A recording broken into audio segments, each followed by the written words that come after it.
só descobri que minha irmã ia se casar porque outra pessoa me marcou nas fotos. Eram 6h43 da manhã e minhas botas ainda estavam úmidas do briefing do site de classificados no oeste do Maine. Eu tinha acabado de voltar para o meu apartamento em Boston, largado minha mochila criptografada no chão de madeira e ligado meu tablet pessoal, algo que raramente fazia. Eu não esperava nada. Ninguém da minha vida real jamais me contatou lá, e provavelmente é por isso que o algoritmo achou que eu poderia querer ver uma foto da minha irmã em um vestido de renda creme, girando sob luzes de corda ao lado de um homem que eu não reconheci. Marcados, Emily Walsh e Matt Alpern. Um passo mais perto, dizia a legenda. Ela disse sim. Fiquei olhando para a tela. Meus dedos pairaram sobre a legenda e depois rolaram a tela. Havia uma foto de ringue, uma foto de grupo em uma colina de vinhedos. O sorriso de Emily era tão radiante quanto a luz atrás dela. E eu? Eu não estava em nenhuma delas. Claro que não. Eu nem sabia que ela estava noiva. Uma risada amarga escapou. Não surpresa, apenas atordoada, como se fica quando uma cicatriz ainda dói anos depois de ter cicatrizado. Meu polegar permaneceu acima dos comentários. Minha mãe havia deixado uma sequência de emojis de coração. Meu pai havia repostado a imagem com uma legenda sobre alegria, legado e família, a mesma família que não havia me mandado mensagem, e-mail ou me ligado. Nem mesmo um aviso de cortesia. Eu não falava com Emily havia mais de um ano, desde que enviei uma mensagem de aniversário que ela nunca respondeu. Ela estava desaparecendo lentamente do contato, como uma imagem que você escurece na tela, mas nunca apaga completamente. Mas isso era outra coisa. Deixei o tablet virado para baixo no balcão da cozinha e fui lavar as mãos, um hábito para remover poeira, óleo, qualquer vestígio de que eu havia passado as últimas 36 horas até os joelhos em equipamentos de nível militar. Meu rosto no espelho ainda carregava o cansaço, sem maquiagem, cabelo preso em uma trança rente. Eu parecia mais um soldado do que uma irmã. A batida na porta foi suave. Sequei as palmas das mãos numa toalha e a abri, encontrando o entregador já se afastando, com um fino envelope branco no chão. Peguei-o. O papel era caro, de gramatura alta, creme, com bordas prateadas. Meu coração disparou, mas depois desabou novamente quando vi o endereço, a família Walsh, não Clary, nem mesmo a senhora Clary Walsh, apenas um grupo inteiro. Dentro, o convite estava lindamente impresso em letra cursiva em relevo. Emily e Matt cordialmente convidam você para a festa de casamento deles na Ells State, Catskills, Nova York. 4 de novembro de 2023. Sem bilhete pessoal, sem cartão de confirmação de presença, apenas um QR Code para escanear, caso você planejasse comparecer. Fiquei olhando para ele, me perguntando se alguém tinha simplesmente adicionado meu nome de última hora para apaziguar um parente distante que perguntou por mim. Eu não duvidaria disso. O tablet vibrou, uma mensagem da minha mãe: se você vier, por favor, use bege ou cinza. Nada chamativo. Nada de oi, nada de que bom que você recebeu o convite, apenas um aviso sobre o código de vestimenta, como se eu fosse uma convidada imprevisível na festa de outra pessoa. Encostei-me na ilha da cozinha, deixando a luz do amanhecer penetrar pelas persianas. O silêncio no cômodo parecia mais pesado do que deveria. Alguns pássaros cantavam lá fora e, em algum lugar lá embaixo, um caminhão de entregas gemia em protesto, mas ali dentro estava tudo parado demais. Abri a geladeira, peguei a última garrafa de tônico de flor de sabugueiro que sobrara de uma operação de reconhecimento no mês passado e me servi de um copo. Um amargor frio cobria minha língua. Tinha gosto de esquecimento. O tablet vibrou novamente, desta vez uma chamada de voz. Clary. Era Tasha, uma velha amiga da academia, agora trabalhando para uma empresa privada de inteligência em Washington, D.C. Sua voz falhou com a estática. Você viu? As fotos? Eu disse secamente, sim. Você está bem? Não respondi de imediato. Ela sabia que era melhor não insistir. Você não vai, né? Acrescentou. Olhei para o envelope ainda sobre o balcão. Não sei, eu disse. Acho que preciso ir. Houve uma pausa na linha. Então por quê? Porque me apagaram, eu disse. E agora estão dando uma festa sem verificar se ainda estou viva. Encerrei a ligação. Mais tarde, sentei-me na beira da cama, com a mochila aberta ao meu lado. Peguei o convite novamente e o segurei sobre a lata de lixo, com os dedos em posição. A voz da minha mãe ecoou na minha cabeça, baixa e fria: não venha a menos que esteja pronta para se comportar como uma convidada, não como uma perturbadora. Soltei um suspiro lento. Então, sem saber porquê, dobrei o convite cuidadosamente e o guardei no bolso da frente da minha mochila. Eu não lhes devia uma aparição. Certamente não lhes devia graça, mas talvez eu me devesse outra coisa. A pulseira de segurança no meu pulso pulsou uma vez, quase um tremor. Dei 2 toques nela. A tela criptografada piscou e ganhou vida com uma única linha de texto: se você ainda se importa com a Emily, apareça. Alguém já se importou. Cheguei cedo. Ninguém percebeu. A viagem até a propriedade Els levou pouco mais de 4 horas. Saí antes do amanhecer, minha mochila jogada no banco de trás de um carro alugado com placa de Maryland. A estrada serpenteava por entre árvores carmesim e cumes cobertos de névoa, serpenteando até o coração do interior do estado de Nova York, como um clichê de cartão postal se esforçando demais. Mas a beleza não afetava o nervosismo. Meu aperto no volante não afrouxou até que entrei no circuito de cascalho em frente aos portões de ferro da propriedade. O lugar parecia exatamente o que minha mãe escolheria, imponente sem ser espalhafatoso, a elegância de uma família rica banhada em dourado outonal. Subiam pelas colunas de pedra, e funcionários, em coletes pretos engomados, recebiam os hóspedes com a cordialidade típica. Fiquei sentado no carro por um longo momento antes de sair, observando mulheres em elegantes vestidos de coquetel rindo ao lado de homens de terno sob medida, com crachás já presos nas lapelas. Entrei pelo vestíbulo lateral. A mesa de check-in ficava sob um lustre de cristal, onde 2 jovens de fones de ouvido e sapatilhas digitavam rapidamente atrás de iPads prateados. Uma placa brilhante no teto dizia: Casamento Walsh-Alpern. Bem-vindos, convidados. Aproximei-me, silenciosa, ponderada. Nome? Perguntou uma delas sem levantar os olhos. Clary Walsh. Suas mãos pararam sobre a tela. Ela rolou a tela, rolou de novo e então franziu a testa. Não vejo nenhuma Clary Walsh, disse ela, olhando de soslaio para sua parceira. Você é da família Alpern? Balancei a cabeça uma vez. Sou irmã da noiva. Um momento se passou, e então algo brilhou em seus olhos, constrangimento ou talvez reconhecimento pelo nome. Ela digitou novamente, com mais urgência. Por favor, aguarde um momento. Em segundos, uma supervisora apareceu. Ela não fez nenhuma pergunta, apenas deu um sorriso ensaiado e gesticulou em direção à ala mais distante do local. Por aqui, senhorita Walsh, arranjamos um lugar para você. Sem explicação, sem desculpas, apenas um redirecionamento eficiente. O salão de baile ainda não havia sido aberto, mas o vestíbulo externo fervilhava de convidados bebendo champanhe, admirando arranjos florais e posando para fotos em frente a uma parede com molduras de momentos familiares.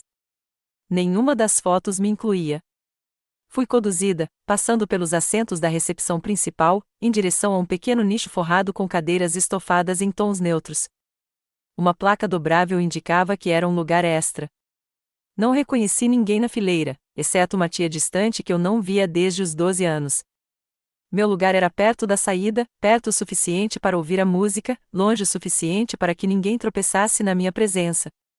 A funcionária que me acompanhava me entregou um programa fino e desapareceu. Sentei-me, ajeitei a bainha do meu casaco cinza ardósia, discreta, como solicitado, e encarei a sala a qual eu não deveria pertencer. Ellen Walsh, minha mãe, entrou 15 minutos depois, cercada por 2 mulheres do seu clube de bridge. Seu cabelo estava preso em um coque francês. Ela usava um conjunto creme e pérolas. Ela me olhou diretamente antes que o reconhecimento suavizasse sua expressão em algo que poderia ter passado por um sorriso. Clary, disse ela, aproximando-se. Você veio. Eu vim. Você parece. Ela fez uma pausa. Bem, obrigada por se vestir adequadamente. Não houve abraço, apenas uma olhada rápida, como se ela estivesse avaliando se minha presença mancharia as fotos. Meu pai chegou em seguida, conversando com um dos padrinhos. Ele me viu no meio da frase, fez uma breve pausa, depois assentiu com a cabeça e voltou a falar como se eu fosse um móvel que ele tivesse acabado de ignorar.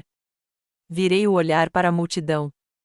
Parentes distantes circulavam pelo espaço, segurando taças de prosecco e rindo alto demais.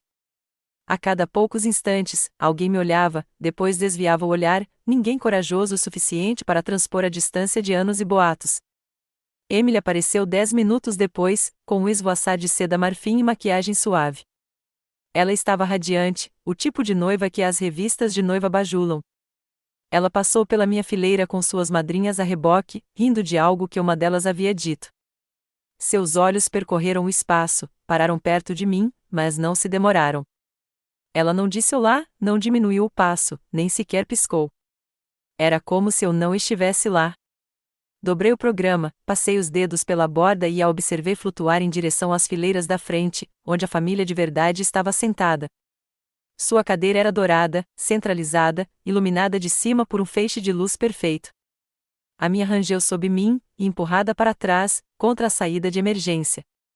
Lembrei-me de algo que meu pai disse certa vez em um evento beneficente: família não é sobre sentimentos, é sobre aparências. Ele não estava falando comigo, mas talvez nunca tenha falado. Uma onda de aplausos irrompeu quando o celebrante subiu ao palco. Bati palmas 2 vezes e depois parei. Minhas mãos repousavam no colo, frias e imóveis. A música aumentava. A multidão se inclinou para a frente. Eu, não. Examinei as fileiras. Em algum lugar perto do meio, um homem de terno cinza discreto estava sentado com um cotovelo apoiado no joelho. Ele não estava batendo palmas. Não estava sorrindo. Por uma fração de segundo, nossos olhares se encontraram. Houve um lampejo, como se ele tivesse visto um fantasma ou talvez tivesse reconhecido algo que não deveria. Então, ele desviou o olhar e, de repente, desapareceu na multidão. O inimigo nem sempre usa máscara. Às vezes, serve aperitivos. Um garçom passou por mim, carregando uma bandeja de biscoitos de alecrim com queijo cremoso e fatias de pera. Observei seu andar, nem apressado, nem casual, mas comedido. Ele usava o mesmo uniforme preto dos outros, os mesmos sapatos engraxados e luvas brancas. Mas o punho da camisa esquerda tinha um leve vinco, apenas um pouco amassado, e o crachá de identificação preso ao colete trazia um sobrenome que não correspondia a nenhum dos funcionários do buffet que eu ouvirá no check-in. A maioria das pessoas não teria notado. Eu não era a maioria das pessoas. O coquetel de recepção havia começado há menos de 20 minutos, e algo na atmosfera já parecia estranho. As risadas ao meu redor eram ensaiadas demais. O posicionamento dos arranjos florais era simétrico demais. A iluminação de LED no teto piscou 2 vezes e depois se fixou. Aquilo não era ambiente. Era um sinal. Examinei o perímetro: tetos altos, lustres de latão, cortinas de veludo meio abertas, revelando fileiras de bordos brilhantes do lado de fora. Uma música suave vinha de um quarteto de cordas perto da esquina. O ar cheirava a noz moscada e açúcar queimado, um charme outonal sobreposto a uma geometria de nível de vigilância. Foi então que o vi, Thomas Adler, encostado em uma alta coluna de mármore perto do bar do perímetro. Cabelo um tom mais escuro do que eu me lembrava, terno impecável, gravata desfeita o suficiente para parecer indiferente. Ele segurava um copo baixo cheio de líquido âmbar e não bebeu dele. Nossos olhares se encontraram por menos de meio segundo. Então ele se virou e foi embora, no momento em que outro garçom passou entre nós. Eu o segui até perto da lareira. Ele parou ao lado da tábua de frios, pegou um figo e disse, sem olhar para mim: ainda é você por baixo da trança, certo? Eu não respondi. Ele mordeu o figo, mastigou uma vez e então falou, sinais cruzados por toda parte. A pilha de áudio e vídeo da sala dos fundos foi adulterada. Por quem? Alguém que conhece a língua. Encontrei um cabo falso passando áudio por um filtro proxy. O ponto final não é local. Senti uma pontada no peito, não pânico, não adrenalina, concentração. Você viu quem instalou? Ainda não. Ele se virou, finalmente me olhando nos olhos. Mas você vai ver. Meus dedos se fecharam em volta do fino scanner na minha bolsa. Fui em direção ao pedestal de microfone portátil ao lado do palco principal, onde um vendedor de tecnologia alto, de camisa polo cinza, mexia nos níveis de som. Um garçom se aproximou dele, entregou um pendrive e desapareceu em direção ao corredor da cozinha. Caminhei lentamente, cronometrando cada passo com o ritmo da sala. Casais conversavam, copos tilintavam. O quarteto começou uma nova música, Debussy, se eu tivesse que adivinhar. Ninguém estava me olhando. Alcancei o microfone e pressionei o polegar na lateral da minha bolsa. A aba se abriu com um clique silencioso. Dentro, um scanner preto fosco, do tamanho de um tubo de batom. Apontei-o para a parte de trás do pedestal do microfone e bati 2 vezes. Uma explosão silenciosa de luz examinou os componentes. O dispositivo vibrou levemente. Luzes verdes ficaram vermelhas. Não era tecnologia de nível hoteleiro. Este sinal estava oscilando em frequências que eu vira pela última vez na transferência para Cipres. A assinatura criptografada imitava um sistema de retransmissão de voz do Dudê, mas de forma desleixada. Alguém queria que parecesse oficial sem ser rastreável. Guardei o scanner. Thomas reapareceu ao meu lado. Eles não estão transmitindo, estão recebendo. Qual é a mensagem? Ele pegou o celular e inclinou a tela em minha direção. A transmissão mostrou uma sequência de símbolos em loop, texto codificado sobreposto por um cronômetro de contagem regressiva. Mensagem que interceptada há 10 minutos, disse ele, ainda aguardando. Então o texto mudou, a RM quer confirmação antes das 16 horas. 3 letras, SR, meu pulso desacelerou, não de medo, mas de lembrança. Marcus Reed. Eu não via esse nome há 4 anos, desde Horizonte Negro, desde que o vi sair de uma sala de interrogatório segura enquanto eu estava trancado lá dentro, destituído de minha patente e ordenado a desaparecer pelo bem da agência. Aquele desgraçado estava ali o observando de onde quer que ainda mexesse os pauzinhos. Reed não aparecia a menos que estivesse orquestrando alguma coisa. E se aquela era a operação dele, então o casamento era só fachada. Olhei ao redor. De repente, cada garçom era um suspeito. Cada vaso de flores podia abrigar um sensor.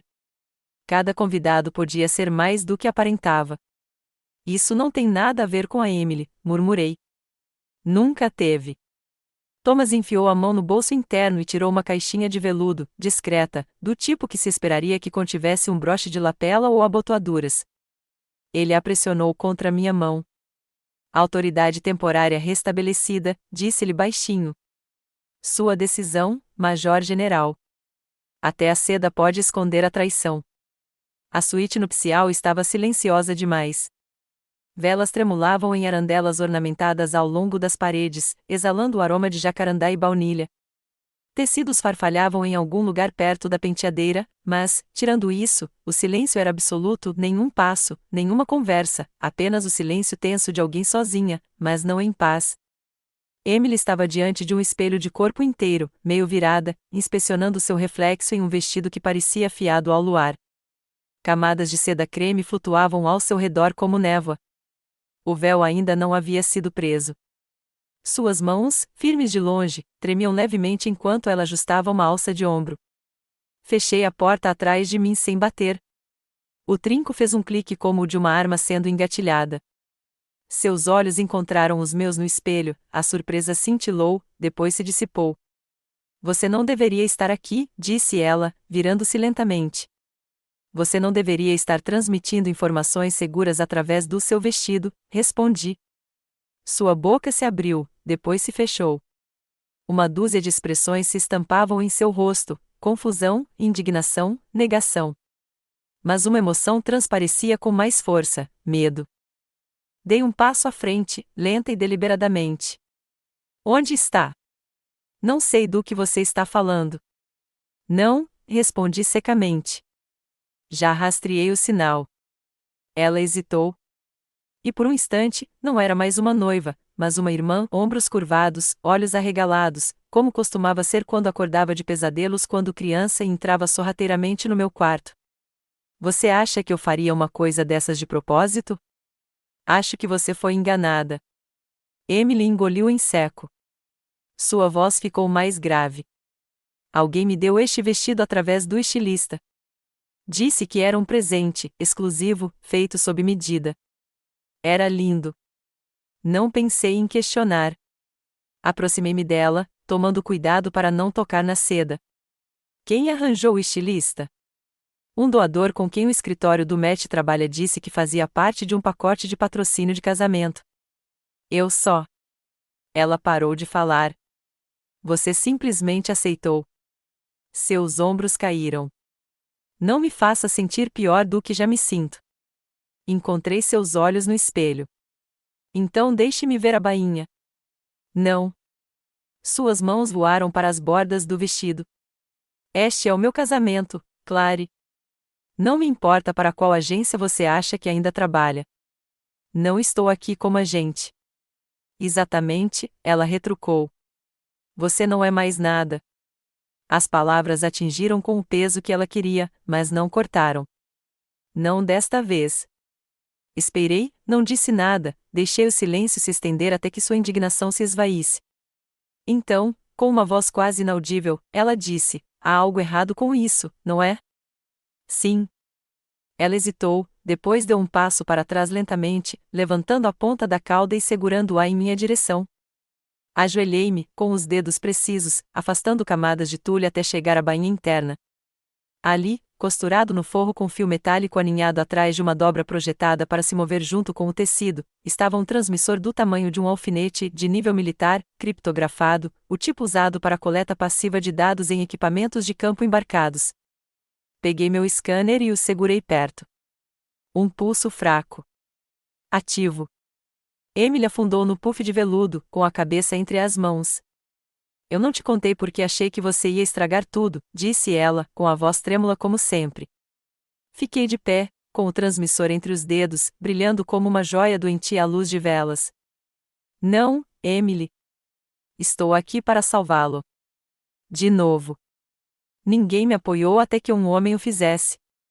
A música aumentou quando as portas duplas se abriram. Permaneci sentado na última fileira, a borda fria do banco pressionando minha espinha. A luz das velas cintilava sobre o mármore polido, lançando um dourado cintilante sobre o corredor. Os convidados se inclinavam para a frente com reverência praticada, os smartphones meio escondidos atrás de programas florais.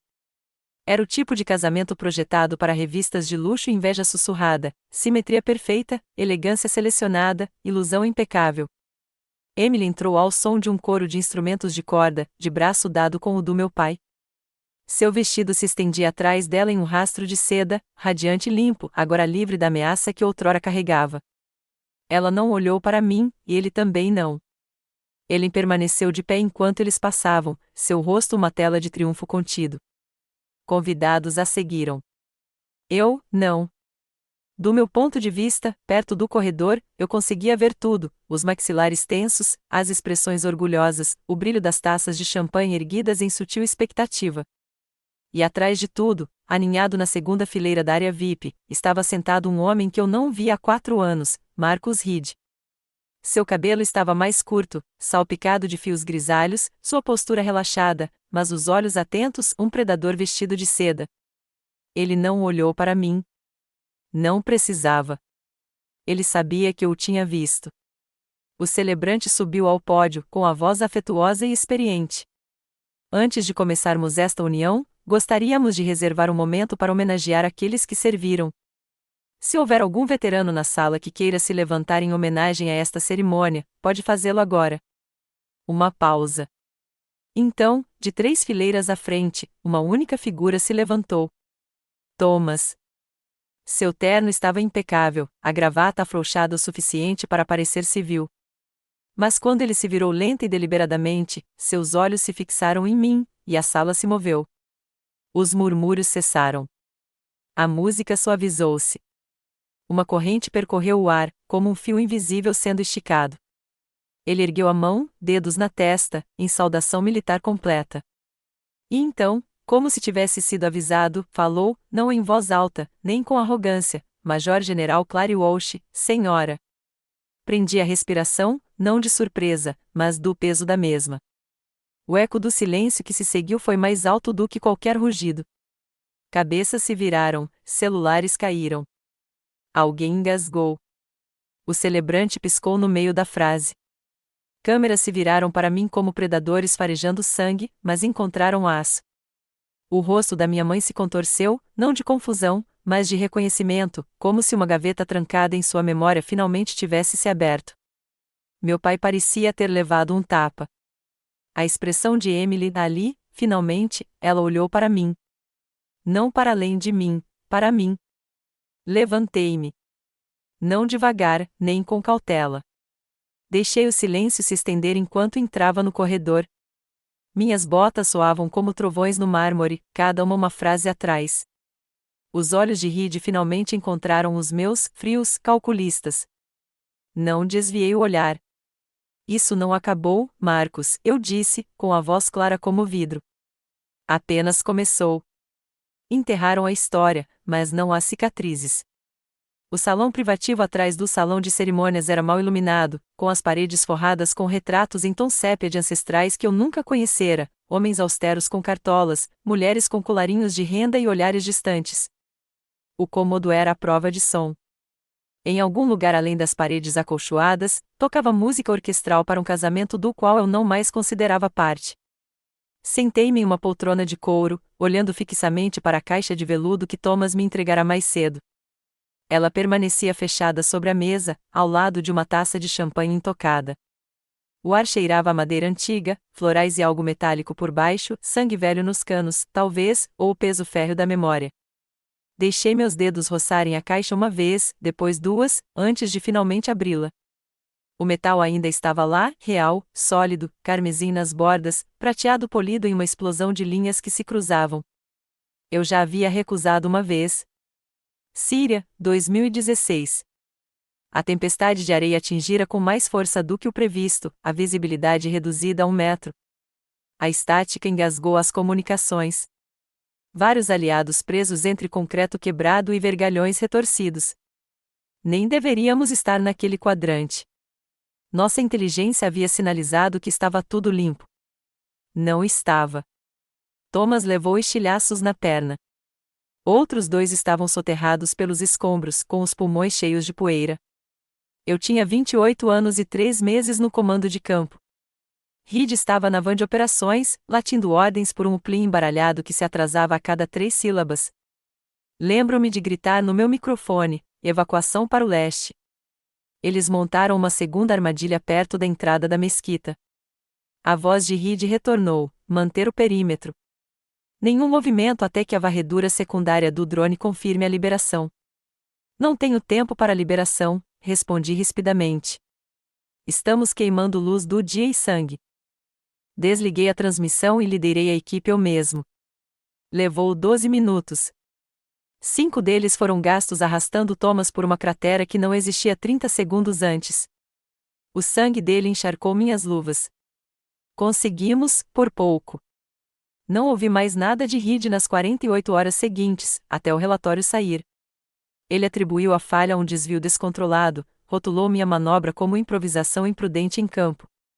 O arquivo foi apagado. Meu elogio enterrado.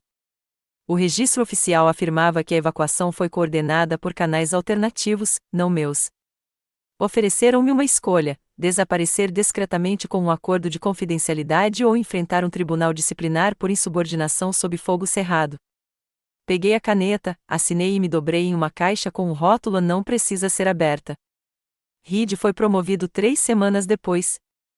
Perguntaram se eu queria uma medalha de moral, algo simbólico, uma réplica para minha própria estante. Recusei. Eu não precisava de símbolos. Eu precisava que a verdade sobrevivesse a mim. E, no entanto, lá estava eu, 6 anos depois, olhando para a coisa real, aquela que disseram ter sido perdida na auditoria. Meus dedos se fecharam. Thomas bateu uma vez na porta e entrou. Ele não disse nada, apenas assentiu e me entregou um telefone. Uma tela preta se iluminou com linhas de código em cascata, metadados extraídos do transmissor que havíamos retirado do vestido de Emily. Examinei as sequências, assinaturas hexadecimais, registros de tempo criptografados, destinos de transmissão. Então eu vi, Vanguard_backup.rz, exclusão agendada para 22 horas EST, no Red House. Casa Vermelha, um dos arquivos seguros restantes, enterrados profundamente fora da rede até que alguém decidisse que era hora de acender o fósforo. Rolei a tela até o final dos metadados. A chave de autorização do remetente terminava em 3 dígitos que eu não via há anos, MR09.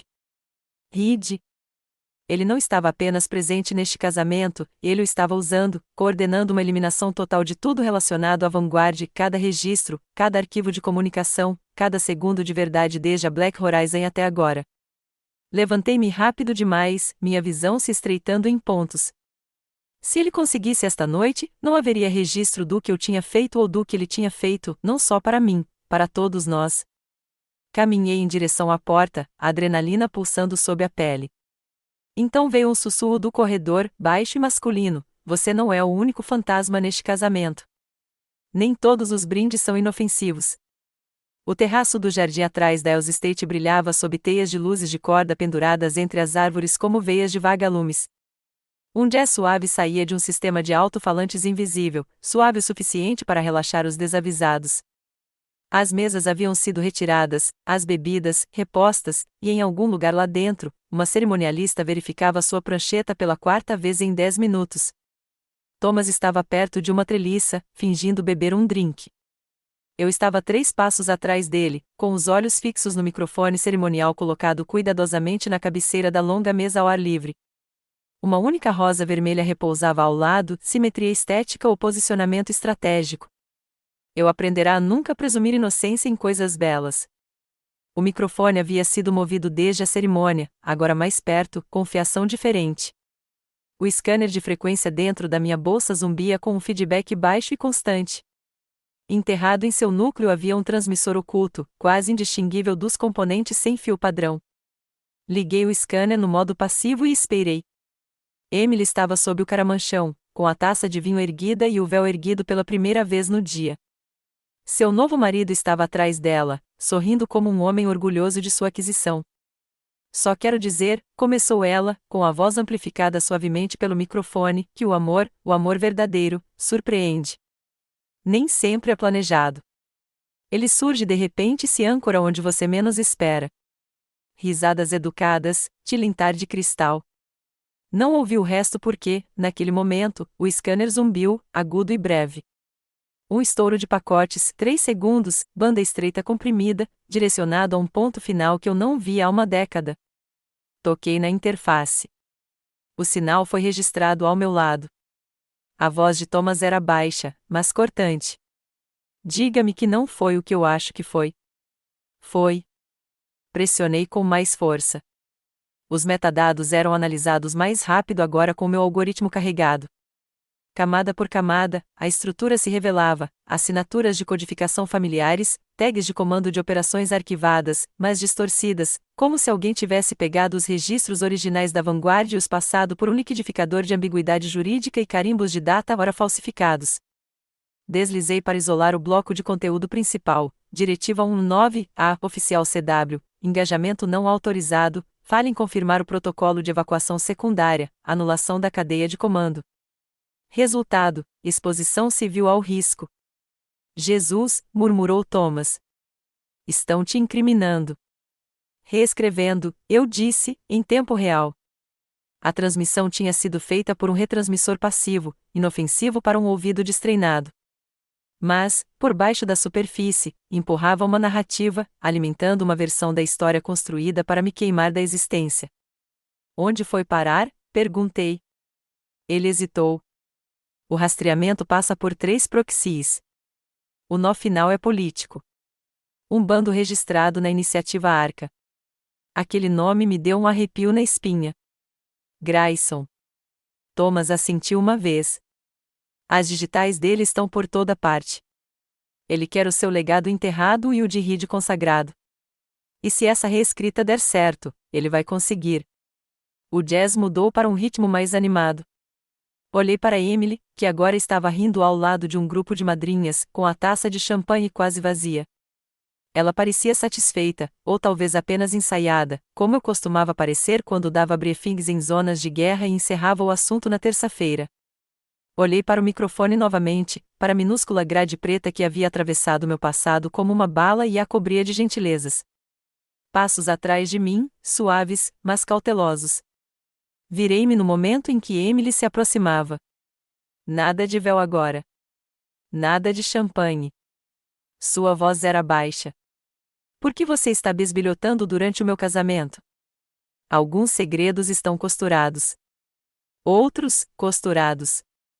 O camarim estava quase escuro, iluminado apenas pela luz fraca do corredor que se infiltrava por baixo da porta. As velas já haviam se apagado há muito tempo. Pincéis de maquiagem jaziam espalhados pela penteadeira como armas descartadas após um cerco fracassado. O vestido de noiva pendia de um manequim de madeira perto do canto, agora flácido, sua beleza frouxa e abandonada. Fechei a porta atrás de mim com um clique suave e fui até o manequim. O vestido pairava como um fantasma, com a bainha roçando o chão. Agachei-me, tirei um par de luvas do bolso do blazer e as calcei. Cada centímetro de seda fora costurado com perfeição, mas eram as imperfeições que eu procurava, as linhas da costura que franziam levemente no quadril, a linha esticada demais sob a sobreposição de renda. Tirei um bisturi da minha bolsa. Um corte preciso ao longo do forro interno revelou um fino envelope de musselina costurada, escondido sob uma camada falsa. Descolei-o lentamente, expondo um pacote costurado cirurgicamente do tamanho de uma moeda de 25 centavos. Invólucro liso, sem logotipo, apenas 3 rebites minúsculos e o zumbido suave da carga residual. Modelo de coleta de dados de nível OTAN, mapeamento térmico, rastreamento de movimento e, pior, retransmissão passiva. Ele alimentava tudo o que Emily fazia, cada passo, cada palavra, cada momento, em um sinal de rajada direcionado incorporado ao feed de áudio da cerimônia. O microfone não era apenas uma transmissão única. Era parte de um loop. Peguei meu decodificador, retirei um cabo da capa e conectei o pacote ao leitor. A luz verde piscou uma vez, depois vermelha, depois verde novamente. Os dados se espalharam em finas linhas pretas, cabeçalhos de metadados, registros de origem, integridade do sinal, todos marcados com protocolos de ofuscação.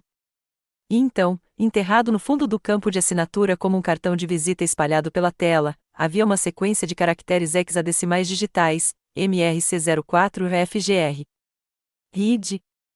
Não apenas fazendo referência a ele, assinado por ele. Não se tratava de uma operação antiga readaptada. Era atual, ativa, e eles a costuraram no vestido de noiva da minha irmã como uma arma feita de tule. Clare. Virei-me, ainda agachada, o bisturi em uma mão, o decodificador na outra. Emily estava parada na porta. Seu cabelo estava solto agora, a maquiagem levemente borrada. Seus olhos encontraram o vestido, depois o forro rasgado, depois eu. O que você está fazendo? Sua voz falhou. Terminando o que outra pessoa começou, eu disse, endireitando-me lentamente. Você está desfazendo meu vestido de noiva. Nunca foi só um vestido. Ela se aproximou, a descrença se transformando em fúria. Você sempre estraga tudo. Sempre. Toda vez que baixo a guarda, você aparece com aquela cara de quem eu sou uma idiota que precisa ser salva. Eu não respondi. Só uma vez, ela continuou, elevando a voz, só uma vez, eu queria algo que não fosse sobre você. Não sobre o seu trabalho, não sobre os seus segredos, não sobre a sua culpa. Isso não é sobre culpa. Sua respiração engasgou. Eu não plantei isso, eu disse, erguendo o pacote. Eles plantaram, e usaram você para carregá-lo. Seu olhar caiu para o objeto em minha mão, depois para o rasgo no tecido. Ela cambaleou um passo para trás, a coluna batendo na borda da penteadeira. Eles me usaram, sussurrou, porque sabiam que eu apareceria. Ela desabou no banco de veludo. A luta desapareceu de sua postura. Eu senti, disse ela. Usando aquela coisa, me senti observada. Eu disse ao Matt que algo estava errado. Ele riu, disse que eu estava apenas estressada. Você tinha razão. Um silêncio se estendeu entre nós. Então, o que acontece agora? Levantei o decodificador, observando o processamento da linha final do código. Um novo registro de tempo apareceu. Contagem regressiva ao vivo. Eles estavam preparando outra transferência. Apertei meu fone de ouvido. Thomas, você está lendo? Um zumbido fraco. Cópia. Isso confirma. Reed está trabalhando com Grayson. Eles vão transferir os dados reais hoje à noite. O discurso foi lindo. A traição, melhor ainda. O grande salão de baile brilhava sob 1000 chamas de velas refratadas. Os lustres se atenuavam até um dourado suave que transformava cada sorriso em algo polido. Aplausos ecoavam pela sala como trovões orquestrados, e taças de champanhe tilintavam em aprovação sincronizada. O ar vibrava com o calor pós-jantar, doce como vinho, perfumado e denso o suficiente para atenuar a suspeita. Reed estava no centro de tudo, erguendo o copo. Quero propor um brinde, disse ele, com a voz suave como veludo. Não apenas ao casal feliz, embora mereçam todas as bênçãos, mas às pessoas que os criaram, a família Walsh. Um nome que significa lealdade, honra, força silenciosa. Mais aplausos. Ele enxugou os olhos, visivelmente comovida. Arthur assentiu com seriedade patriarcal. Emily olhou para as mãos, insegura. E, por fim, continuou Reed, com o olhar percorrendo a sala, aqueles que servem sem reconhecimento, os guardiões nas sombras. Que um dia mereçamos o silêncio deles. A última frase soou como poesia, uma meia-verdade envolta em reverência. A sala explodiu em apreço. Eu já estava me movendo. Thomas me fez um aceno do outro lado da sala. Um movimento de pulso, um pulso vindo do controle remoto escondido no casaco. Tínhamos sequestrado o sinal audiovisual 30 segundos antes de Reed aparecer. Tudo o que eu precisava fazer era acioná-lo. Coloquei a mão na bolsa e bati no transmissor uma vez. O quarto escureceu. Suspiros se espalharam pelo salão enquanto a apresentação de slides das fotos do casamento piscava. A tela piscou duas vezes, e então se iluminou com um código em preto e branco sobreposto a uma assinatura familiar, Vanguard_Backup.RZ, origem Red House, signatário MRC04FGR. Um murmúrio percorreu a multidão. Então, o áudio começou a tocar. Minha voz, vinda do decodificador, tocou. Eles vão transferir os dados reais hoje à noite. Silêncio. O copo de Reed baixou. Quem fez isso? Alguém sussurrou. Então ele se virou, com espanto absoluto no rosto. O que é isso? Perguntou, aproximando-se da tela. Isso não faz parte do programa. Sua performance foi impecável. Alguém invadiu o sistema, continuou, com a voz no tom certo de alarme. Isso é conteúdo confidencial. Isso pode colocar vidas em risco. Como a minha, eu disse em voz alta, dando um passo à frente, em direção ao espaço aberto. Todos os olhares se voltaram para mim. Foi isso que eles enterraram, o que tentaram apagar. E usaram esta família, a minha família, como escudo. Uma dúzia de câmeras se moveu, os celulares se ergueram. Eu podia ver a confusão começando a se transformar em perguntas. Então Reed puxou o gatilho de verdade. Do bolso interno do blazer, tirou uma pasta fina de couro. Desculpem a todos, disse ele, com a voz carregada de gravidade. Mas era exatamente isso que temíamos. Entregou a pasta à segurança do local. Uma ordem federal de cessar e deter. Ela acessou arquivos lacrados por meio de um canal privado vinculado a um nó comprometido. Temos motivos para. Tentaram me apagar. Digitalizei a verdade. O porão da Ells Estate não constava em nenhuma das plantas entregues aos funcionários ou vendedores. Ficava sob a ala leste, atrás de um painel de serviço que não era aberto havia uma década, descendo uma escada de metal sufocada por poeira e fiação enferrujada. O corredor de serviços cheirava a isolamento antigo e a algo úmido, metálico, como segredos esquecidos grudados nas paredes. Agi rápido. Thomas tinha me rendido 5 minutos, 10, se conseguisse deter a segurança do local com uma desorientação plausível e aquele crachá de acesso falso que ele guardava no bolso do peito para momentos como aquele. Minhas luvas já estavam calçadas. A grade perto da sala da caldeira se abriu com um rangido satisfatório, revelando o duto de ventilação que eu havia explorado mais cedo naquele dia. Coloquei a mão em sua boca estreita e retirei o laptop preto de campo, selado em seu estojo à prova de intempéries. Frio ao toque, intocado. Abri o aplicativo e inicializei em um sistema operacional offline seguro. Sem Wi-Fi, sem nuvem, sem rastreamento externo. Apenas um nó sandbox que ajudei a programar quando o Vanguard ainda estava ativo. Uma pulsação, duas. Então a tela ganhou vida. A autenticação necessária. Pressionei o sensor lateral com o polegar e esperei. Ele piscou em verde. Bem-vindo de volta, diretor C. Expirei lentamente, estalando os dedos. Os arquivos ainda estavam lá, imagens inalteradas do horizonte negro, áudio da câmera corporal da Síria, registros de mensagens internas mostrando a árvore de decisão que Reed havia manipulado, a cadeia de operações que ele havia ignorado e as unidades de campo que ele havia deixado para secar. Cada mentira que ele havia pintado no disco, eu tinha a tela sem edição. Conectei-me ao feed de comunicação usando a linha criptografada que Thomas havia redirecionado do ponto de acesso AV da propriedade. Um bip suave confirmou que o projetor estava ligado, reinstalado pela porta de backup na parede oeste do grande salão de baile, onde a apresentação de slides do casamento havia sido exibida. Uma voz crepitou no meu fone de ouvido. Comando, aqui é Mort, confirmando o receptor ligado. Mort, minha antiga agente cibernética. Eu não ouvia a voz dela há 3 anos. Ainda usando meu indicativo, murmurei. Ele nunca foi reatribuído, respondeu ela. Há muitos fantasmas anexados. Imaginei que você pudesse recuperá-lo um dia. Sorri, mesmo enquanto meus dedos voavam sobre as teclas. Estou preparando o upload. Da transmissão principal, a estática desapareceu. Um zumbido baixo sinalizou que a conexão havia se estabilizado através do uplink externo de Thomas. Ninguém lá dentro saberia até que os arquivos começassem a tocar.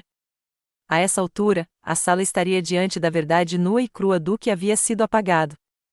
Mort, eu disse, abra a porta 12 e espelhe o nó para o loop de projeção. Pronto. Você tem 180 segundos de buffer. Selecionei a pasta, op_vanguard final_cut a string e cliquei em enviar. A tela mudou. A barra de progresso avançou, 28%, 47%, 82%. Transmissão concluída. A voz de Thomas interrompeu. Temos imagens lá em cima. Toquei na imagem da câmera. O salão de baile estava congelado. Reed ficou parado, sem fazer nenhum gesto, imerso em sua própria performance. Atrás dele, a tela de projeção havia mudado. As fotos selecionadas e os chavões patrióticos haviam desaparecido. Em seu lugar, um campo de batalha banhado em visão noturna cinza azulada. Gritos, estática de rádio, minha voz gritando ordens. Crianças amontoadas nos cantos enquanto minha equipe as retirava das estruturas em colapso. A voz de Reed, clara e aguda, retardando as ordens de evacuação. Então, minha ordem de intervenção, equipe Alpha, movam-se agora. Quebrem o protocolo. Prioridade civil. E então, fumaça preta, silêncio, o som do helicóptero de evacuação girando à vista. Observei os convidados começarem a se virar. Alguns engasgaram, outros congelaram, os celulares caíram novamente. Ellen se levantou, a mão agarrada às pérolas. Emily olhou fixamente para a tela. E Reed? Seu rosto empalideceu. Pela primeira vez na noite, a máscara escorregou. Fechei o laptop e apertei o microfone. Hora de levar a verdade de volta para cima. O silêncio pesa até romper a sala. Atravessei as portas do salão como se já tivesse entrado em território hostil centenas de vezes, deliberadamente, silenciosamente, sem pedir permissão. A tela acima do arco floral ainda piscava, banhada pelo tom esverdeado das imagens de visão noturna. Gritos e conversas no rádio ecoavam de alto-falantes escondidos. Todos os rostos na sala haviam passado da polidez educada para a descrença atordoada. E no centro de tudo, Reed permanecia imóvel, uma das mãos firmemente fechada ao lado do corpo, a outra pairando como se ainda pudesse recuperar o controle. Na tela, a assinatura de calor da minha equipe brilhava como fantasmas nas ruínas de uma zona de guerra. Então veio o áudio, claro, inabalável. Reed, mantenha a posição. Sem evacuação até confirmação. Um instante, então minha voz, baixa, mas inflexível, negativo. Presença civil confirmada. Equipe Alpha, movam-se agora. O som de tiros. Crianças chorando. Uma mulher soluçando enquanto. E então uma imagem que ninguém conseguia reproduzir, um menino, com não mais de 7 anos, aninhado em meus braços enquanto eu corria pela poeira e pelo fogo em direção a um ponto de extração que Reed se recusará a dar sinal verde. Suspiros percorreram a multidão como o vento atravessando um trigal. Emily ficou parada perto da borda do estrado, paralisada. Minha mãe tapava a boca com uma das mãos. Meu pai agarrou o encosto de uma cadeira como se isso pudesse salvá-lo. O senador Grayson se moveu primeiro, levantando-se com a lentidão de um homem calculando ângulos. Esta filmagem, começou ele, com a voz cuidadosamente neutra, é profundamente perturbadora. Mas sejamos bem claros, ninguém nesta sala pode verificar sua autenticidade. Um murmúrio de incerteza percorreu as mesas. Não pisquei. Poderia, senador, se não tivesse votado para selar os registros do comitê no trimestre passado. Seu rosto não se alterou, mas suas orelhas ficaram vermelhas. Qualquer um pode fabricar imagens hoje em dia, continuou ele. Deepfakes, reconstruções de inteligência artificial. Você não está apenas me dispensando, interrompi. Você está dispensando todos os agentes que nunca voltaram. Todas as crianças que quase morreram por causa de ordens erradas e covardia no comando. Grayson abriu a boca para retrucar, mas alguém se levantou primeiro. Última fileira, smoking, crachá de imprensa na lapela, quase invisível. Diretora Clary Walsh, disse o homem claramente, e sua voz me tocou de forma familiar. Derek Shaw. Servimos juntos em Ambar. Ele desapareceu do circuito depois de Istambul. Agora estava com uma câmera na mão e uma transmissão ao vivo já em andamento no celular. Esta filmagem é real, disse ele, elevando a voz. Eu fazia parte da vanguarda. Sou eu, 10 segundos da direita para a esquerda no formulário de evacuação. Vi Clary anular uma ordem que teria matado todos os civis naquele armazém. A voz de Reed foi a que atrasou. Ele é a razão pela qual quase morremos. A sala explodiu, não mais com sussurros, mas com gritos. Celulares erguidos. Convidados correram em direção à tela. A transmissão ao vivo enviou uma notificação por meia dúzia de feeds digitais, Ultimate, imagens de operação ultra-secreta expõe acobertamento político. Reed se moveu. Um borrão de tecido preto e pânico mal disfarçado enquanto se lançava em direção ao projetor lateral. O pendrive, ainda embutido, pulsava com um leve brilho azul. Sua mão se estendeu, mas Thomas foi mais rápido. Ele se colocou entre Reed e o equipamento, frio e imóvel como uma mola em espiral. Uma das mãos pairou ao seu lado. Sente-se, senhor, disse Thomas, em voz baixa, mas absoluta. Seu paletó se moveu apenas o suficiente para revelar a signo coldre. Reed congelou. As câmeras capturaram tudo. Certa vez, ele enterrou meu nome. Hoje à noite, o chão se abre sob o dele. A ala de segurança privada atrás do salão de baile era toda ângulos, frisos de metal frio, iluminação antisséptica, piso de linóleo limpo demais para parecer real, o tipo de lugar onde as coisas terminavam, não começavam. Lá fora, aplausos e descrença ainda ecoavam como tremores secundários das imagens, agora ecoando nos celulares de metade dos convidados. Lá dentro, Reed estava sentado, encurvado, em uma poltrona de couro sintético, os ombros tensos e o olhar calculista. Grayson estava de pé ao lado, em silêncio, com o telefone agarrado, mas sem uso, na mão. O homem não dissera uma palavra desde que a transmissão para a imprensa foi ao ar. Sua carreira estava sangrando, e ele sabia disso. Reed foi o primeiro a quebrar o silêncio. Isto é uma caça às bruxas, disparou ele, num tom baixo e tenso. Você deu muita liberdade a ela. Acha que esta filmagem não pode ser explicada? Thomas encostou-se na parede do fundo, de braços cruzados. A filmagem é só o começo. Os pacotes de dados, os registros alterados, você escreveu essas histórias em tempo real e achou que ninguém notaria. O rosto de Reed se contorceu. Ela é instável, disse ele, apontando para mim. Sempre foi. A Black Horizon a destruiu. Você sabe disso. Ela desobedeceu ao protocolo. Ela trabalhou como freelancer em operações de campo. Não se trata da verdade. Trata-se do ego. Não, eu disse, trata-se de fantasmas, do tipo que você achava que nunca sairia da Terra. Abri o arquivo no velho laptop de campanha, um dos 3 que eu havia colocado sob custódia física com Mott e sua equipe semanas antes, prevendo exatamente esse tipo de repercussão. Registro 47B, eu disse. Data e hora, 7 minutos antes da invasão da Vanguard, bate-papo interno das operações. Apertei o play. Olhei para cima. Minha equipe quase morreu porque você decidiu que meu nome era um túmulo mais conveniente do que sua própria falha de comando. Grayson deu meio passo para trás, seu rosto um estudo perfeito de um súbito desconforto moral. Eu não autorizei. Você não precisava, eu disse. Você apenas fez vista grossa enquanto ele construía a narrativa. Sirenes soavam fracamente ao longe, sem urgência, mas com um tom definitivo. Lá fora, os convidados eram calmamente orientados a permanecerem em casa. Os telefones voltaram a vibrar enquanto alertas de contas verificadas da mídia soavam. Diretora Clary Walsh revela falsificação de informações federais. Marcus Reed sob investigação. Então, bateram à porta. 2 homens de terno escuro entraram, sem insígnias em seus paletós, mas com o rosto impassível de uma certeza. Um deles, alto e de queixo quadrado, tirou um documento dobrado do bolso do peito. Marcus Reed, disse-lhe claramente, você está sob investigação federal por obstrução da justiça e falsificação de informações de inteligência da Defesa Nacional. Reed abriu a boca. Eu vi a mudança de direção se formando, a indignação, a típica atitude desviante de Reed.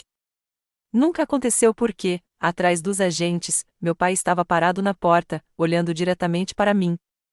Não através de mim, para mim. Sua boca se abriu como se ele fosse dizer algo, mas não disse. Ele apenas observou enquanto eles seguravam os pulsos de Reed, os algemavam e liam o restante da advertência. Desta vez, ninguém desviou o olhar. Eu costumava ficar do lado de fora da moldura. Desta vez, fui chamado para o centro. O caos havia recuado como uma maré retraindo a espuma do mar. O salão de baile estava silencioso agora, exceto pelo tilintar ocasional dos talheres sendo retirados e pelos murmúrios baixos dos convidados relembrando que aquele casamento havia se tornado. Lá fora, o crepúsculo outonal pintava o pátio com um âmbar suave, sombras se estendendo sobre os tijolos ainda úmidos da chuva da manhã. A fotógrafa pairou desajeitadamente perto do arco floral, câmera na mão, meio levantada enquanto olhava de mim para o resto da família. Ela hesitou, depois deu um passo cauteloso em direção a Emily. Você quer só a família mais próxima? Perguntou, com a voz carregada de incerteza. Emily nem olhou para ela. Ela está neste, disse claramente, virando-se para mim. Não foi uma performance. Sua voz não tremeu. Ela falava sério. Eu ainda segurava meu casaco fechado contra o frio, a adrenalina lentamente se esvaindo dos meus membros como o gelo derretendo. O mundo não havia parado de girar depois da prisão de Reed, mas seu eixo havia mudado. Eu podia sentir isso na maneira como as pessoas me olhavam agora, não como uma pergunta, mas como uma resposta que não sabiam que estava faltando. Ele estava a alguns metros de distância, sua postura normalmente imóvel. Ela não havia falado desde que os agentes levaram Reed embora, mas agora se aproximava. Suas mãos se estenderam quase instintivamente, roçando a lapela do meu casaco. Você está enrugado, disse ela suavemente. Eu não respondi.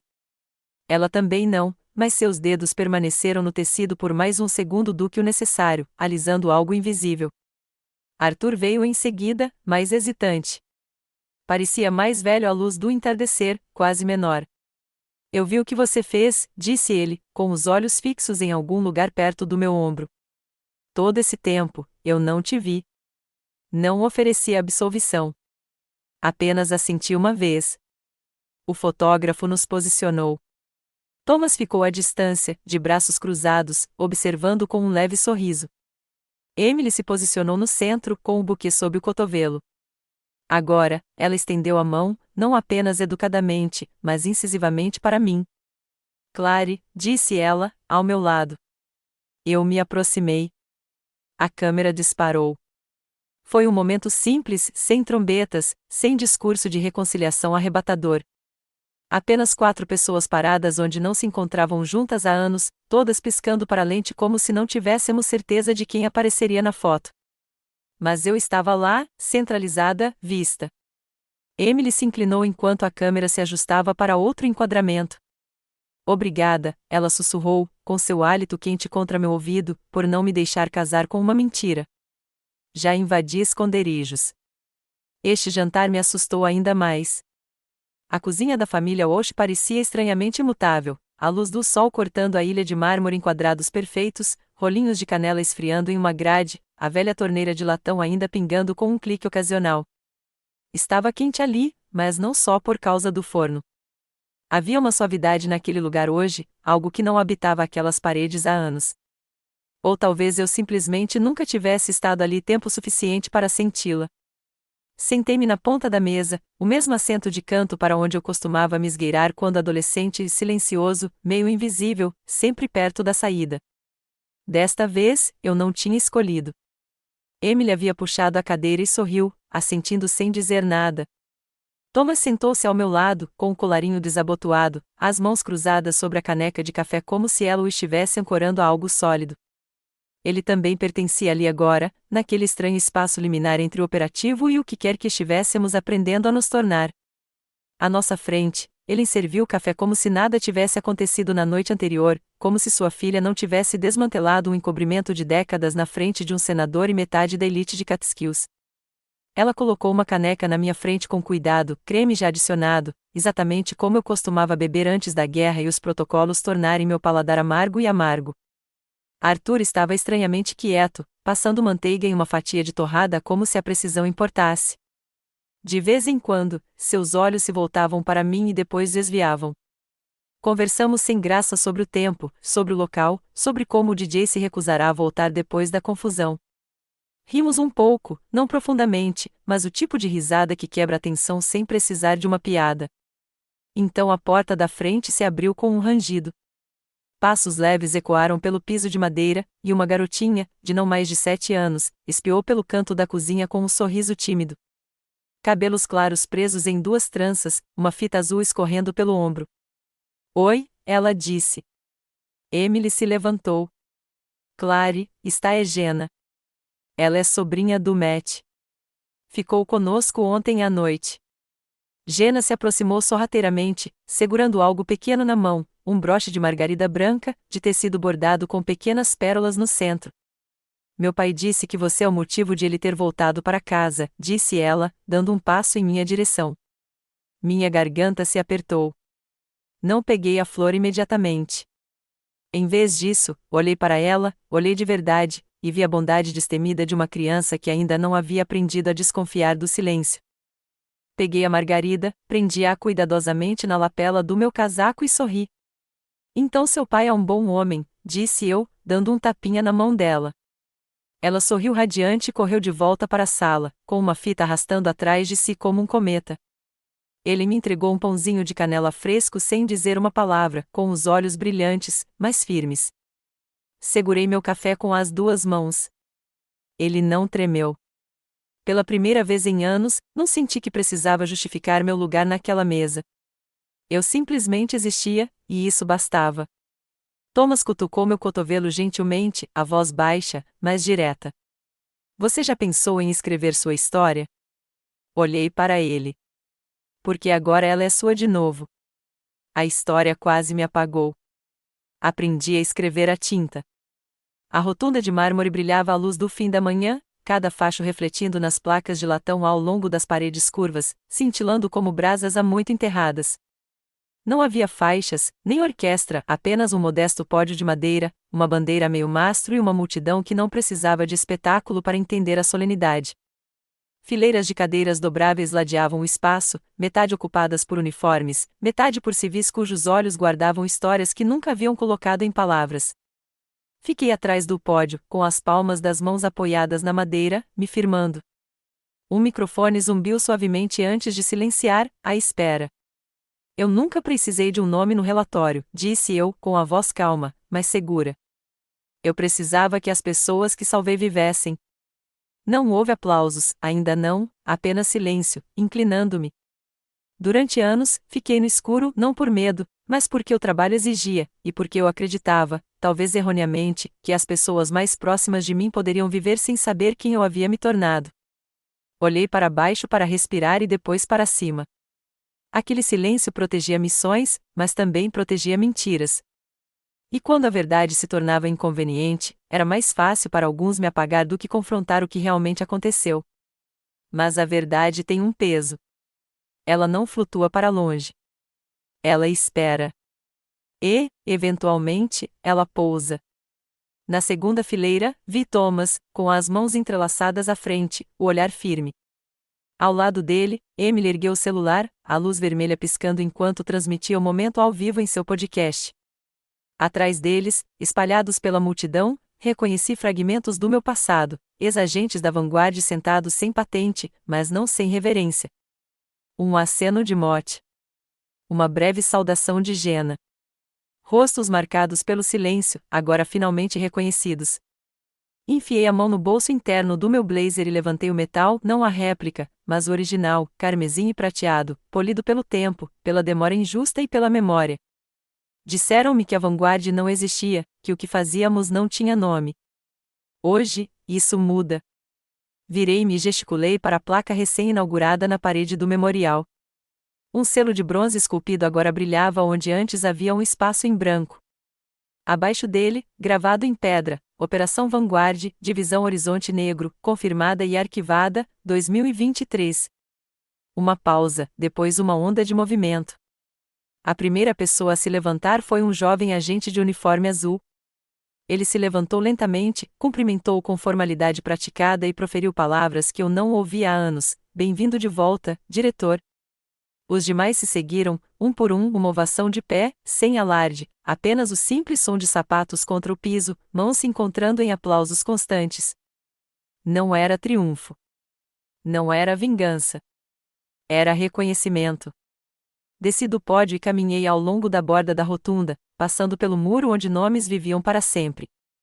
O meu estava perto do centro agora, não em negrito, não sublinhado, mas inamovível.